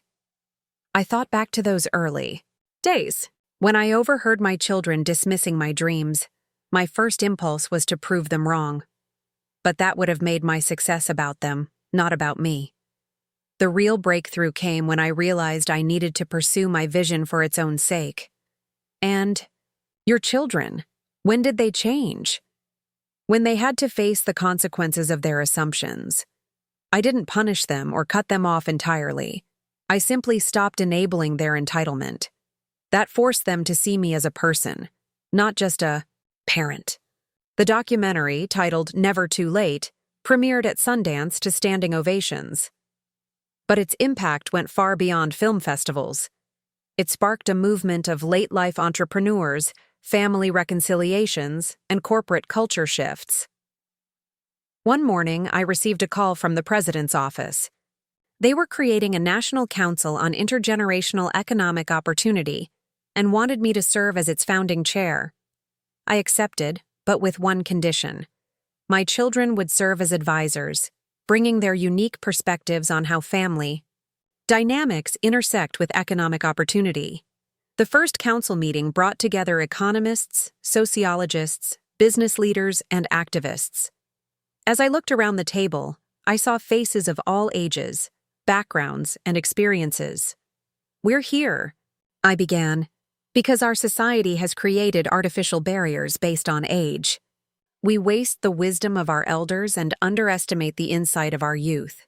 It's time to change that." My children presented their perspectives. Michael spoke about financial systems that discriminate against older entrepreneurs. Banks see age as a risk factor, not an asset. We need to change how we evaluate potential. Lisa addressed marketing and media representation. Our culture celebrates youth while marginalizing age. This affects not just business opportunities, but self-perception. David discussed health and entrepreneurship. We need to recognize that physical changes don't diminish mental acuity or innovative capacity. In fact, life experience often enhances both. The council's work led to significant policy changes: age-blind loan programs, tax incentives for intergenerational businesses, and educational initiatives that paired experienced professionals with young innovators.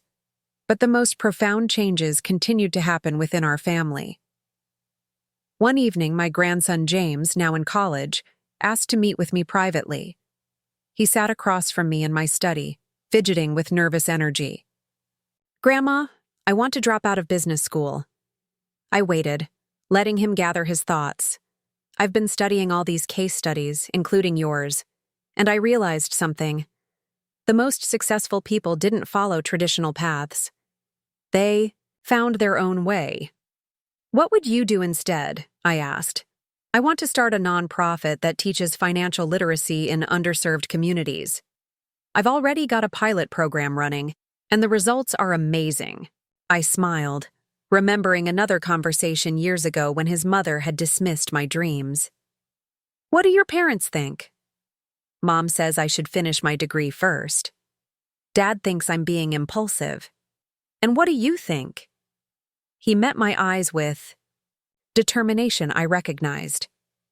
"I think the need is now. I think I can make a difference. And I think you'd understand." I do understand. But understanding doesn't mean automatic agreement. Show me your business plan. For the next hour, he presented his research, projections, and partnerships. His preparation impressed me. He'd learned from watching our family's journey. "Here's what I'll offer," I said finally. "Seed funding to run your program for 6 months while staying in school. If you can prove the concept while maintaining your grades, we'll discuss next steps." His face lit up. "Really?" "With conditions. You'll report to the foundation board monthly. You'll work with our financial team to establish proper controls. And you'll commit to honest evaluation of results, not just passion." He agreed eagerly. As he left, I called Lisa. "Your son just pitched me his nonprofit idea." I heard her sigh. "Mom, don't encourage him to drop out." I didn't. I encouraged him to prove himself, just like you had to. There was a pause. "Oh, that's Actually perfect. 6 months later, James's program had not only succeeded, but attracted national attention. He stayed in school but restructured his coursework to support his mission. The foundation expanded his funding, and Lisa became his biggest champion. "I get it now," she told me at the program's one-year celebration. "This is how you felt about us. You wanted us to fly, but we had to grow our own wings." As Green Threads celebrated its 15th anniversary, the company had become a case study in sustainable business practices, employee ownership, and stakeholder capitalism. The fashion-forward accord now included over 80% of the global fashion industry. Our foundation had funded more than 500 senior entrepreneurs, creating thousands of jobs. But the numbers only told part of the story. The real impact was in the lives changed, not just employees and grant recipients, but families who'd learned to see each other differently. I regularly received letters from parents and children who'd reconciled after years of estrangement, inspired by our story. One particularly moving letter came from a woman in her 70s. "Dear Margaret, I was ready to give up on my dream of opening a bakery. My children, like yours once did, thought I was too old. I saw your documentary and decided to move forward anyway. Not only is my bakery thriving, but my daughter now works with me.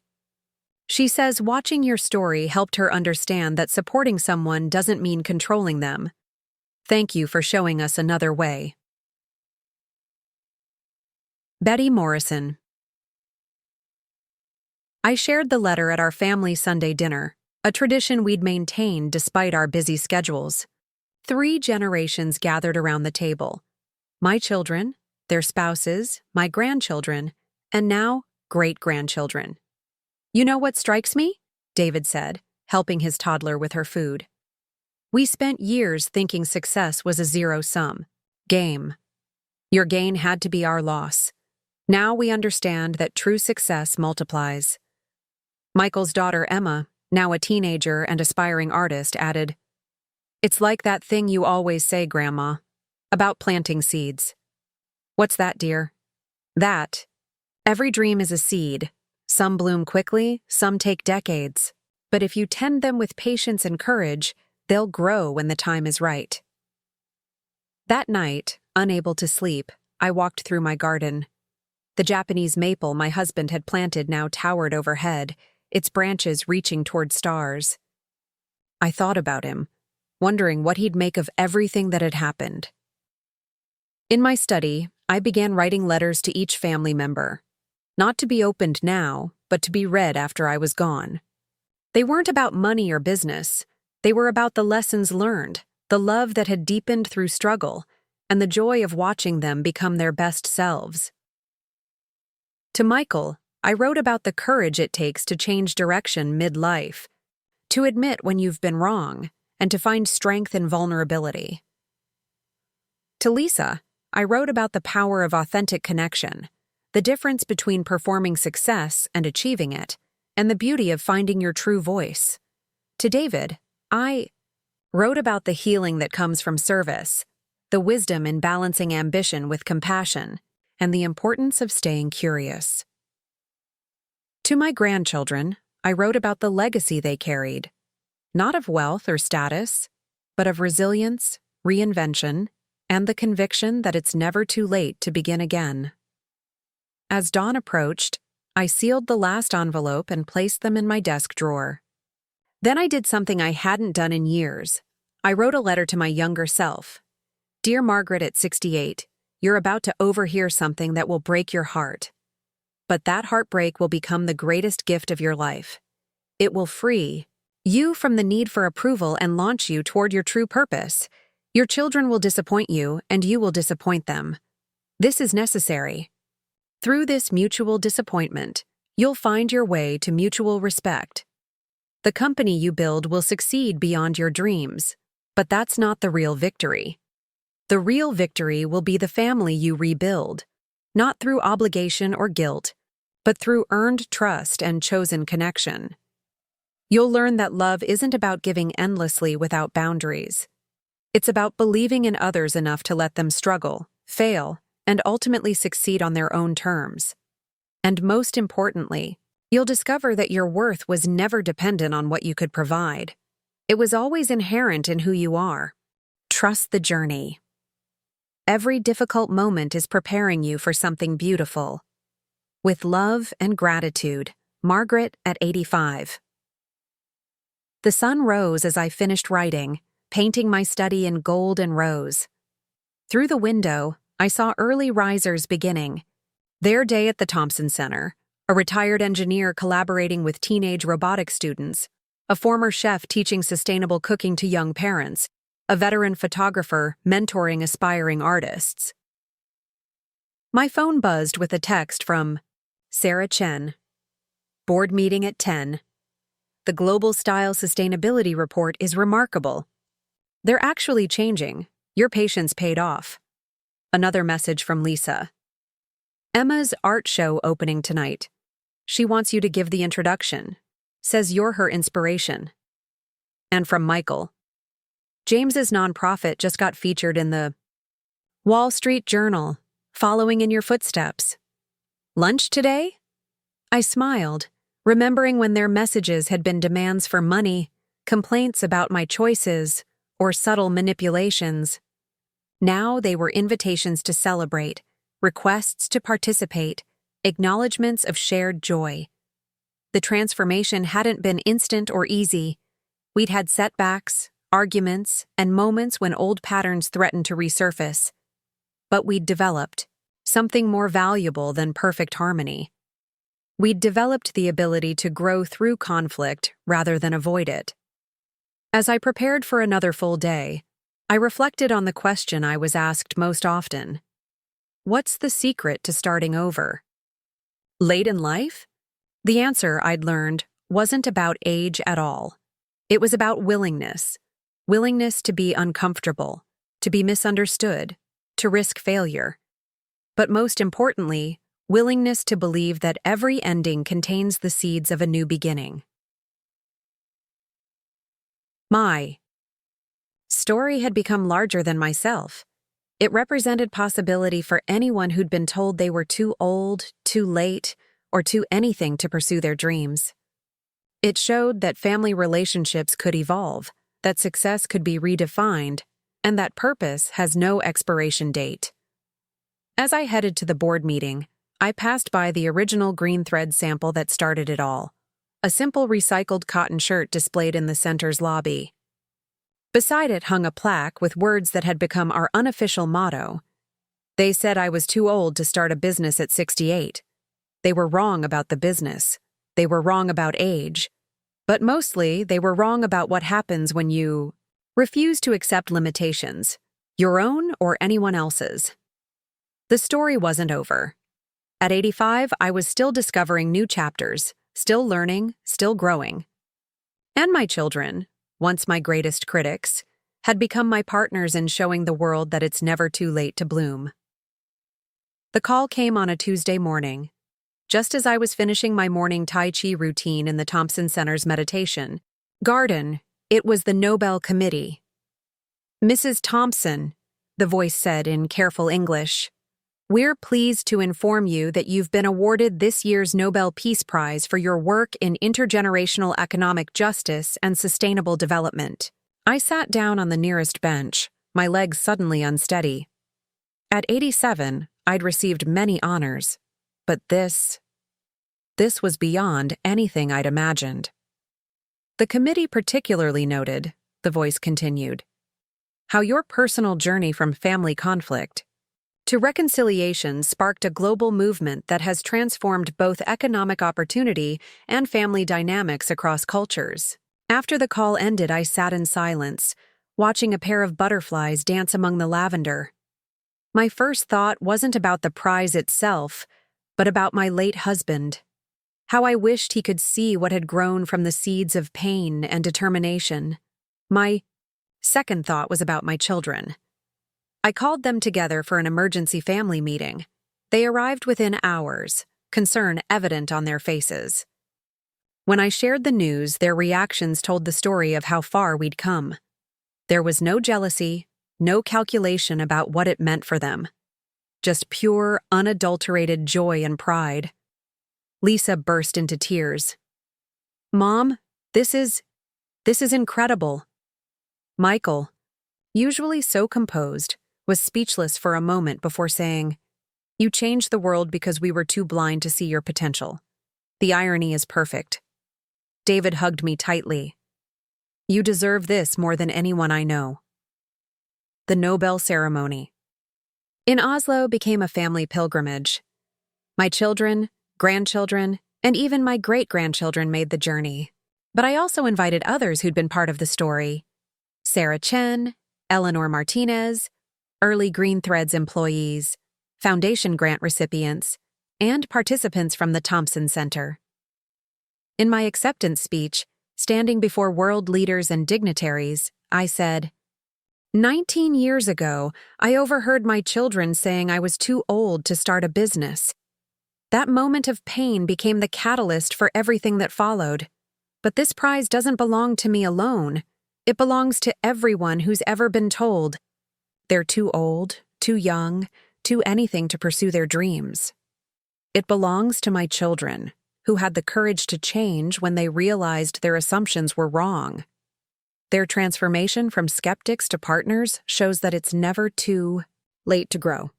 It belongs to every senior who refused to accept society's limitations, every young person who saw wisdom and experience, and every family that learned to replace entitlement with earned respect. We live in a world that worships youth while discarding the wisdom of age. But true innovation happens when we bridge these divides, when we recognize that every stage of life offers unique gifts. The sustainable fashion industry we helped transform proves that ethical business is good business. The thousands of senior-led startups show that experience is an asset, not a liability. And the families healed through our story demonstrate that love deepens when we stop enabling and start empowering. To anyone listening who's been told you're too old, too late, or too anything, your time is now. Your wisdom is needed. Your dreams matter. And sometimes the very people who doubt you will become your greatest supporters, once you stop waiting for their permission and start living your truth. The standing ovation lasted 12 minutes. The Nobel Prize catalyzed changes none of us anticipated. World leaders sought our counsel on aging populations and economic inclusion. Universities created departments studying intergenerational innovation. The United Nations appointed me as a special ambassador for age-inclusive development. But the most meaningful changes happened closer to home. Green Threads, now a global leader in sustainable fashion, launched the Nobel Initiative, a commitment to ensure that 50% of leadership positions would be held by people over 60 within 5 years. Other companies followed suit, recognizing that age diversity drove innovation. The Thompson Center expanded globally, with campuses on every continent. Each location adapted our model to local cultures while maintaining core principles: respect for all ages, earned opportunity regardless of background, and the belief that wisdom and innovation flourish together. My children evolved into global thought leaders in their own rights. Michael revolutionized financial services with age-blind lending algorithms and intergenerational wealth-building strategies. His book, Beyond Inheritance: Building Family Wealth Through Shared Growth, became required reading in business schools. Lisa transformed corporate culture consulting, helping organizations move from hierarchical to collaborative models. Her TED Talk, The Power of Productive Conflict, drew from our family's journey to show how disagreement could strengthen rather than divide. David pioneered integrative medicine approaches that considered life stage as an asset in healing. His research on how purpose affects longevity changed medical protocols worldwide. But perhaps the most profound impact was on my grandchildren's generation. Emma's art had evolved into powerful installations exploring age, wisdom, and transformation. Her piece, The Overhearing, a multimedia work recreating that pivotal birthday dinner, toured major museums, sparking conversations about family dynamics and second chances. James's financial literacy nonprofit had grown into an international organization, But more importantly, he'd married and started a family, raising his children with the values our family had learned the hard way. That support doesn't mean enablement, that respect must be earned, and that it's never too late to change course. Even the youngest family members absorbed these lessons. At a family gathering, I overheard my 8-year-old great-granddaughter telling her friend, "My great-grandma started her company when she was older than my regular grandma. She says age is just a number, but wisdom is forever." On my 90th birthday, my family surprised me with something unexpected. They'd purchased the old house where that fateful birthday dinner had occurred, the one I'd sold years ago to fund Green Thread's expansion. "We're turning it into a museum," Lisa explained. "Not about you personally, but about the power of transformation.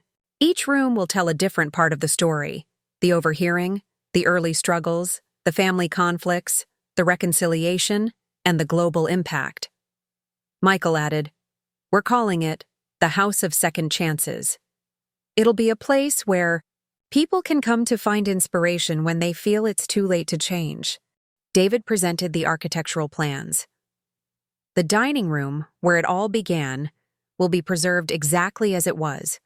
Visitors can sit at the same table, read the story, and reflect on their own possibilities." I was overwhelmed. But why? We've moved so far beyond that moment. Because, James stepped forward, that moment changed everything.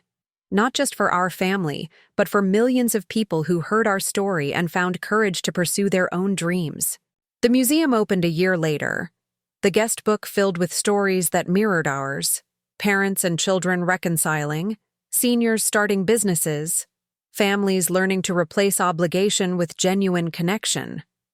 One entry particularly moved me. "I came here estranged from my daughter after she dismissed my dream of becoming a chef at 65. After walking through these rooms, I called her. We're opening a restaurant together next month. Thank you for showing us another way." As I entered my 10th decade, I found myself reflecting more deeply on the nature of legacy. Green Threads continued to thrive under Sarah Chen's leadership, now a multi-billion-dollar enterprise committed to sustainable practices. The foundation had funded over 5,000 senior entrepreneurs. The Thompson Center had become a global network of innovation hubs. But the true legacy wasn't in these institutions. It was in the changed hearts and minds, the healed relationships, the courage found in our story. One autumn evening, I sat in my garden with a journalist who was writing a book about our family's journey. She asked what I considered my greatest achievement. "It's not the company or the Nobel Prize," I said, watching leaves drift from the Japanese maple. "It's not even the thousands of businesses we've helped launch. It's the moment my children stopped seeing me as just their mother and started seeing me as a person. That shift, from obligation to respect, from entitlement to appreciation, that's what changed everything." Do you ever wonder what would have happened if you hadn't overheard that conversation? I smiled. Every transformation needs a catalyst. Ours happened to be painful. But pain, properly used, is just growth waiting to happen. What advice would you give to families struggling with similar dynamics? Stop enabling. Start respecting. Love enough to let people face consequences. And remember that it's never too late. Not to dream, not to change, not to heal. As she left, my children arrived for our weekly dinner. Watching them interact, now in their 60s and 70s themselves, I saw the people they'd become. Compassionate leaders, dedicated parents, thoughtful human beings. After dinner, we sat on the porch, watching stars emerge in the darkening sky. "You know," Michael said. "I've been thinking about that night. The birthday dinner." We all knew which one he meant. "I sometimes wonder if subconsciously we wanted you to overhear us. Like we knew we needed a shock to the system." Lisa shook her head. "I don't think we were that self-aware. We were just entitled and blind." "Either way," David added, "it was the best thing that could have happened, to all of us." I looked at my children, gray-haired now, accomplished in their own rights, still growing and learning. "I have a confession," I said. "There were moments, especially in the early days, when I acted partly out of anger. I wanted to prove you wrong." They nodded, unsurprised, but that faded quickly. The business became about something bigger, and watching you transform, that became the real reward. "We have a confession, too," Lisa said. "We've been working on something." They explained their latest project, a global initiative called the Reconciliation Revolution, designed to help families navigate the transition from dependency to partnership, from entitlement to earned respect. "We're using our story," Michael explained, "but also the thousands of others we've encountered. The goal is to show that family conflict, properly navigated, can lead to stronger bonds. We've already got programs, running in 12 countries," David added. "Schools, community centers, corporate training programs." I felt tears welling up. "You're taking our pain and turning it into healing for others." "We learned from the best," Lisa said, squeezing my hand. As they talked about their plans, I realized that the circle was complete. The children who once dismissed my dreams were now carrying the torch, spreading the message that transformation is always possible. Later that night, alone in my study, I opened the drawer containing the letters I'd written years ago. On impulse, I added one more. "To my family, present and future, if you're reading this, I'm gone. But the lessons we learned together live on. Remember that love isn't about blind support or endless giving. It's about believing in each other enough to allow struggle, growth, and change. Remember that it's never too late, not to dream, not to apologize, not to begin again. Remember that the greatest inheritance isn't money or property. It's the courage to be true to yourself and the wisdom to let others do the same. And remember that sometimes the worst moments in life are just transformations waiting to reveal themselves." I overheard my children once saying I was too old to start a business. That moment of pain gave birth to everything beautiful that followed. May you always have the courage to turn your pain into purpose, your conflicts into connection, and your dreams into reality. With all my love and gratitude for the journey we shared, Margaret. I sealed the envelope and placed it with the others. Then I walked to the window, looking out at the city lights below. At 91, I was still learning, still growing, still discovering new dimensions of what we'd created. The company thrived, the foundation flourished, and the center buzzed with innovation.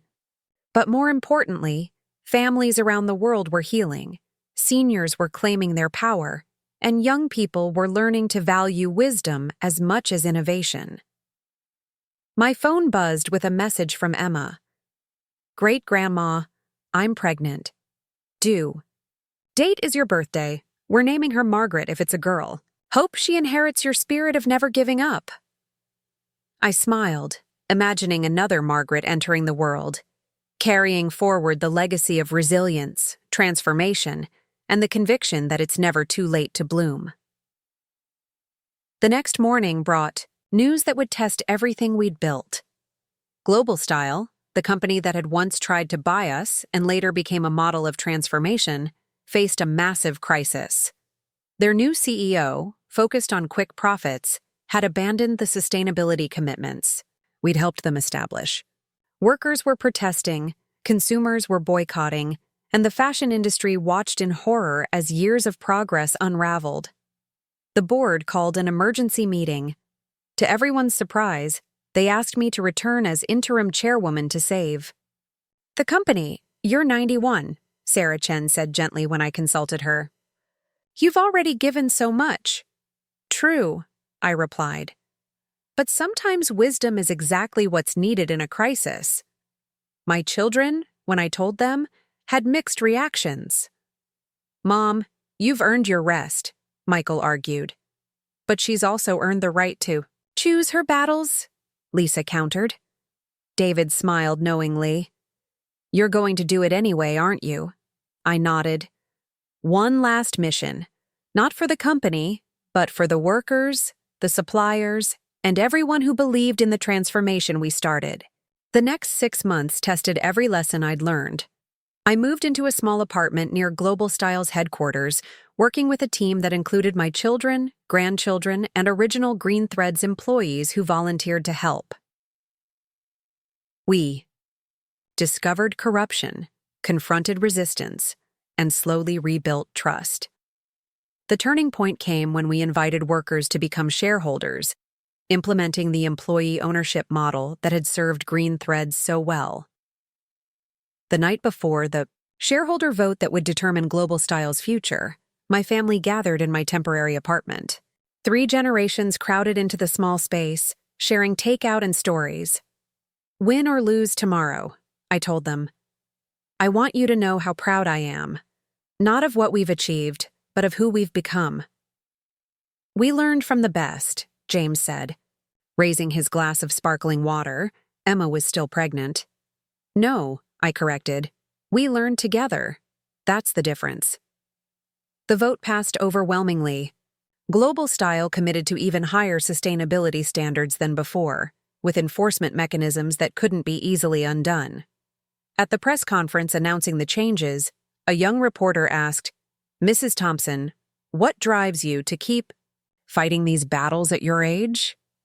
I looked at my family, standing proudly in the audience, and answered, "The same thing that drove me to start at 68, the belief that it's never too late to make a difference, and the knowledge that the most important legacy we leave isn't what we build, but who we become in the process."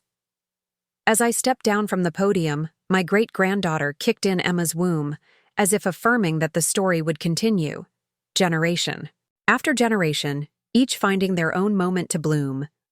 That evening, back in my own home, I sat in my garden one last time before returning to my regular life. The Japanese maple stretched its branches toward the stars, a testament to patience, growth, and the beauty of seasoned strength. My children found me there, as they always did when something significant had happened. "You know," I said. I used to think this story was about proving you wrong. Then I thought it was about building something lasting. But now I see it was really about discovering that love and respect aren't automatic. They're earned day by day, choice by choice. Michael sat beside me. And sometimes the hardest choices lead to the deepest connections.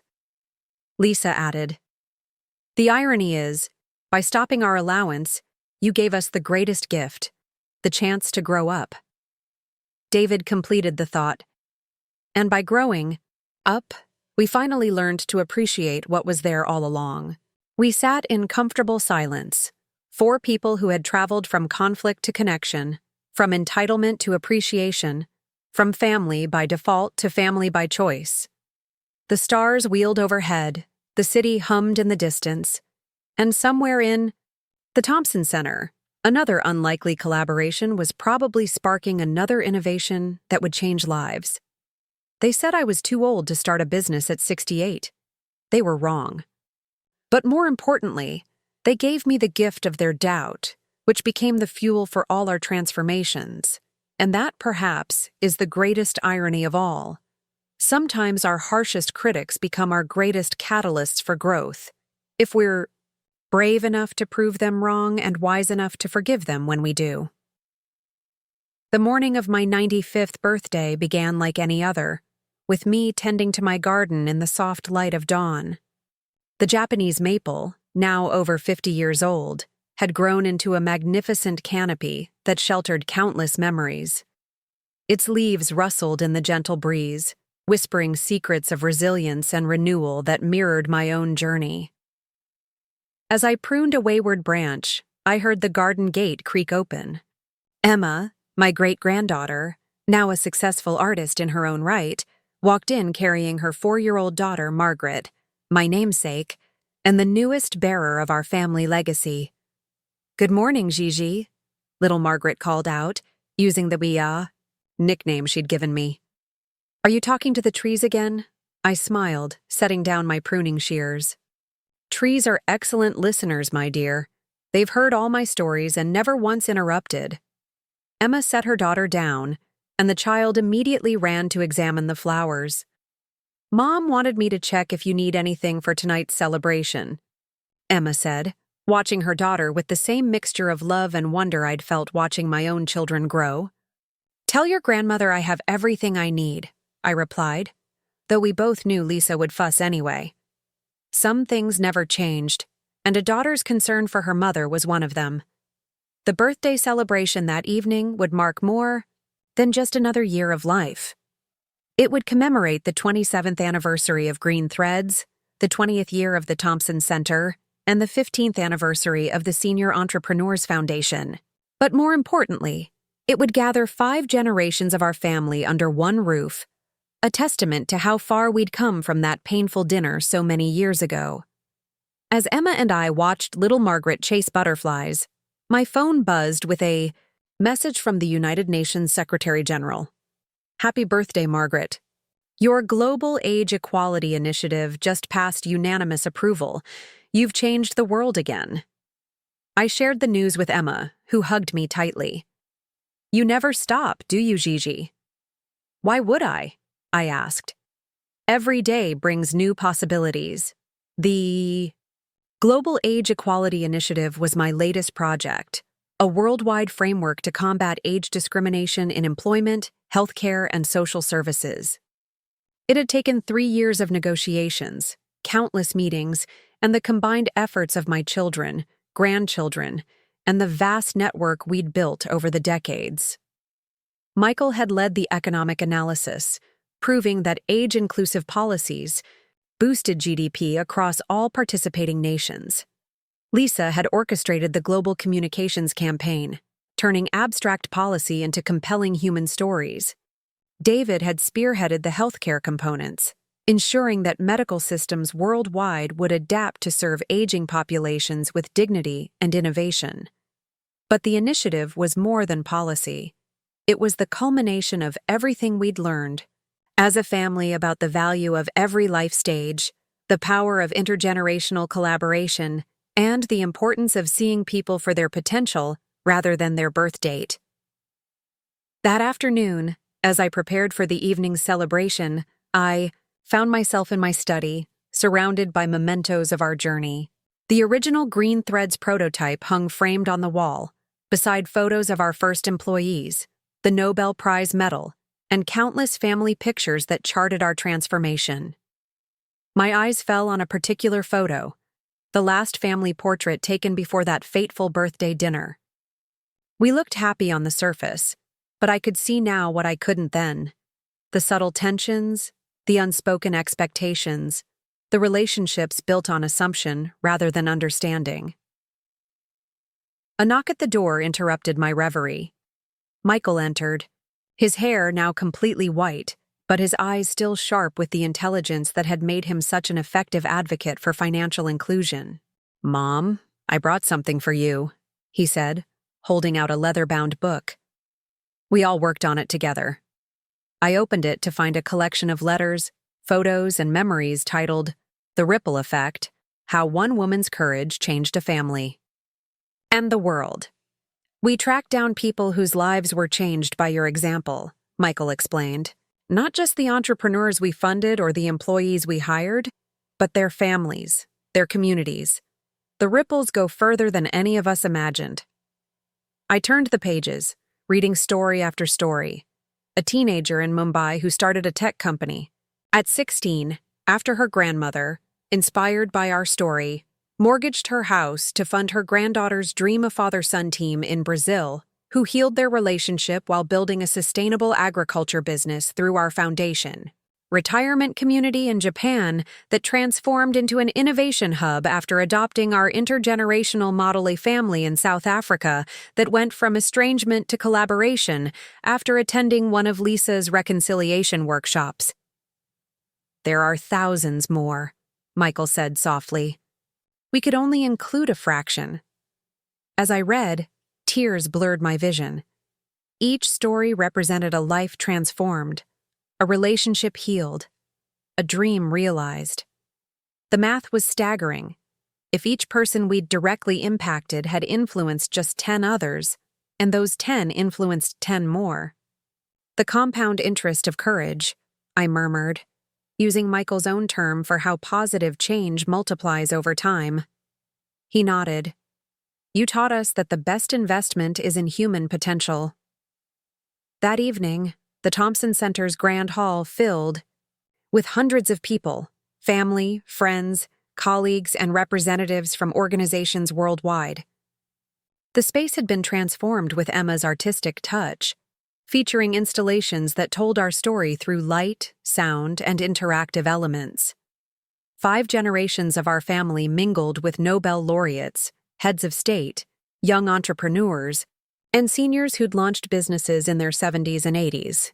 The diversity was breathtaking, not just in age, but in background, culture, and experience. As the formal program began, my children took the stage together. They'd aged gracefully, their faces lined with wisdom and laughter rather than bitterness or regret. Lisa spoke first. 27 years ago, we thought we knew everything about life, success, and family. We thought age was a limitation, support meant enabling, and inheritance was our birthright. We were wrong about everything, Michael continued. Our mother didn't just build a company. She rebuilt our understanding of what family means. She taught us that love without respect is hollow, that support without accountability creates dependency, and that it's never too late to become who you're meant to be. David added, Tonight we celebrate not just her 95th birthday, but the birthday of a movement that has transformed millions of lives. A movement that began with pain, but grew into purpose. Then they surprised me by inviting others to speak. Sarah Chen, now in her 60s but still running Green Threads with visionary leadership. Margaret didn't just give me a job. She gave me a model for how business can be a force for good in the world. Eleanor Martinez, the recycling innovator we'd funded in our first grant cycle. At 71, I thought my life was over. Margaret proved it was just beginning. My company now employs 500 people and has kept millions of tons of waste out of landfills. James, my grandson, now a prominent social entrepreneur. Grandma taught us that privilege isn't about what you inherit, it's about what you do with the opportunities you create. Emma, holding little Margaret. Great-grandma showed us that creativity has no expiration date. That's why my daughter will grow up knowing that her dreams are valid at any age. Finally, they called me to the stage. As I rose, aided by a elegant cane more for style than necessity, the room erupted in sustained applause. I looked out at the sea of faces, each representing a story, a connection, a thread in the tapestry we'd woven together. They say it takes a village to raise a child, I began. But sometimes it takes a family's breakdown to raise a village. 27 years ago, I overheard my children saying I was too old to start a business. That moment of pain became the catalyst for everything you see here tonight.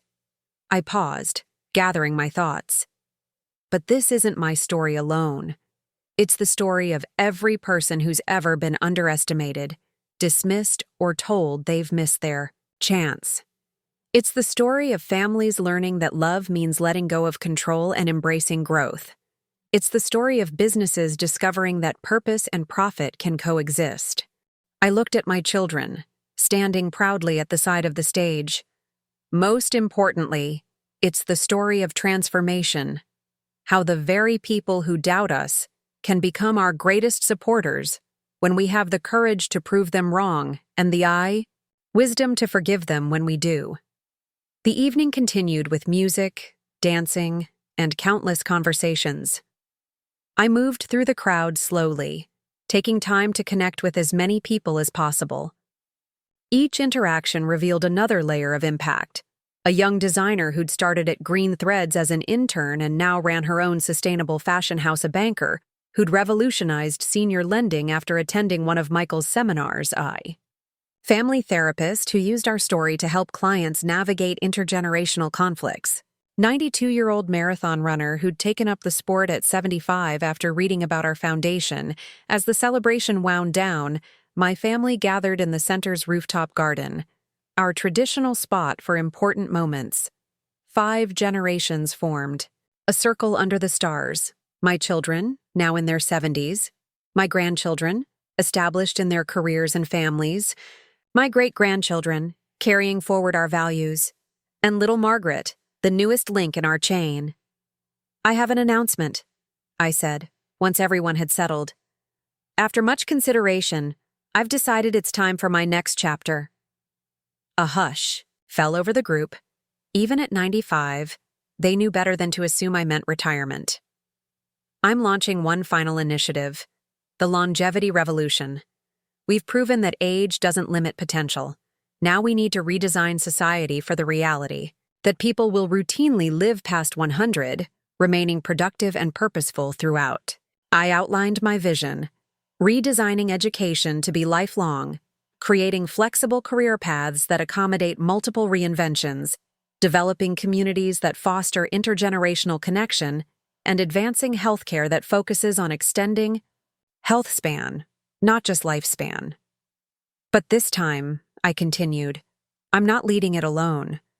This will be our family's legacy project, bringing together everything we've learned about business, relationships, and human potential." My children exchanged glances, then Michael spoke for all of them. "We're in. What do you need?" "Not what I need," I corrected. "What the world needs, and what it needs is all of us, working together, each contributing our unique gifts." We spent the next hour planning, the conversation flowing easily between generations. Little Margaret fell asleep in her mother's arms, while her great-great-grandmother outlined a vision that would shape the world she'd inherit. As the evening ended and family members began departing, each stopped to share a private moment with me. The words varied, but the sentiment was consistent: gratitude for the journey we'd shared and excitement for what lay ahead. Lisa was the last to leave. She hugged me tightly, then pulled back to look me in the eye. "You know, Mom, I sometimes wonder what would have happened if we hadn't been so awful that night." I smiled. "Then we wouldn't be who we are today. Our mistakes were as necessary as our successes." "Do you ever regret how hard it was?" "Never. Easy roads don't lead to beautiful destinations." After everyone left, I returned to my garden, too energized to sleep. The city stretched out below, its lights twinkling like earthbound stars. Somewhere out there, in offices and homes, cafes and community centers, people were living lives touched by the ripples we'd created. I thought about the journey that had brought us here, from pain to purpose, from conflict to collaboration, from a family divided by entitlement to one united by shared values. The company I'd started out of necessity had become a force for global change. The children who'd dismissed my dreams had become champions of possibility. The foundation we'd created had sparked a worldwide movement. But the greatest achievement wasn't in the metrics or milestones. It was in the quiet moments.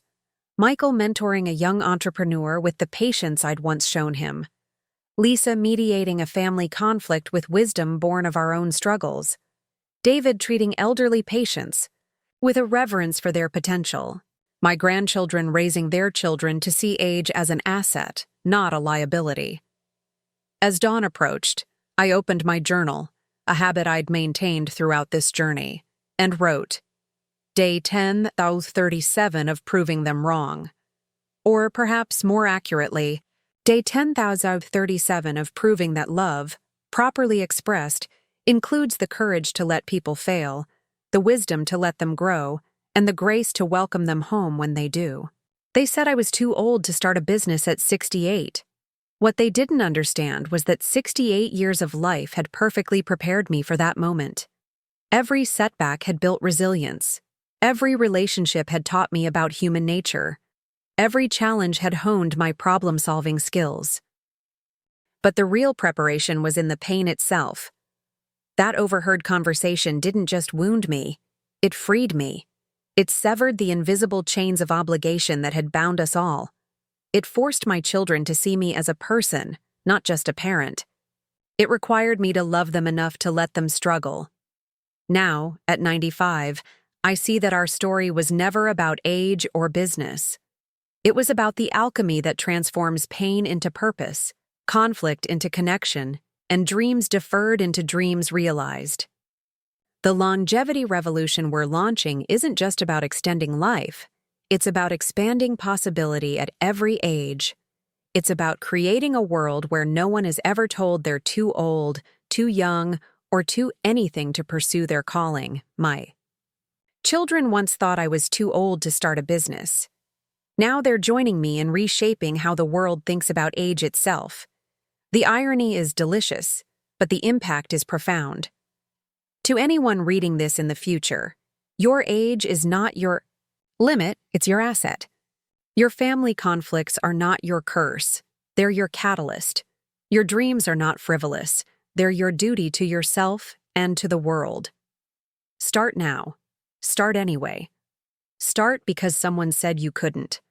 The world needs your wisdom, your courage, and your willingness to prove that it's never too late to become who you were meant to be. I closed the journal and watched the sun rise over the city I'd helped transform. Somewhere, someone was probably being told they were too old, too young, too something to pursue their dreams. But somewhere else, someone was remembering our story and deciding to start anyway. The Japanese maple's leaves caught the first light of dawn, turning from shadow to gold. Like me, it had grown stronger with age, its roots deeper, its branches reaching further, its presence more commanding than ever. My phone buzzed with a message from little Margaret, sent via her mother's phone. Gigi, I dreamed we started a company together. I was the boss and you were my helper. Mommy says dreams can come true if we work hard. Can we start planning at breakfast? I smiled, typing back. Absolutely. It's never too early to start, and never too late to dream bigger. As I prepared for another day of possibility, I realized that the greatest gift of longevity isn't the years themselves, but the perspective they bring. At 95, I understood what I couldn't. At 68, that every ending contains a beginning, every conflict holds the seeds of connection, and every person who tells you you can't is really saying, I'm afraid to try. The doorbell rang, my children arriving. Early, eager to begin planning the longevity revolution. As I walked to greet them, I felt the same excitement I'd felt starting Green Threads, the same determination that had carried us through every challenge, the same love that had deepened through our struggles. They said I was too old to start a business at 68. They were wrong. But in being wrong, they gave me the greatest gift of all, the opportunity to show them, and the world, that our potential is limited only by our courage to pursue it, our wisdom to persist, and our grace to bring others along on the journey. The Saw. Story that began with an overheard conversation would continue through generations, each adding their own chapters, each proving in their own way that it's never too late to transform pain into purpose, dreams into reality, and family into the greatest adventure of all.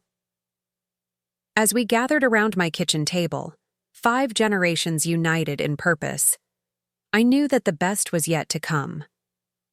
Because when you stop letting age define you, every day becomes day one of whatever you choose to create next. And at 95, I was just getting started. Up next, you've got 2 more standout stories right on your screen. If this one hit the mark, you won't want to pass these up. Just click and check them out. And don't forget to like, subscribe, and turn on the notification bell so you don't miss any upload from us.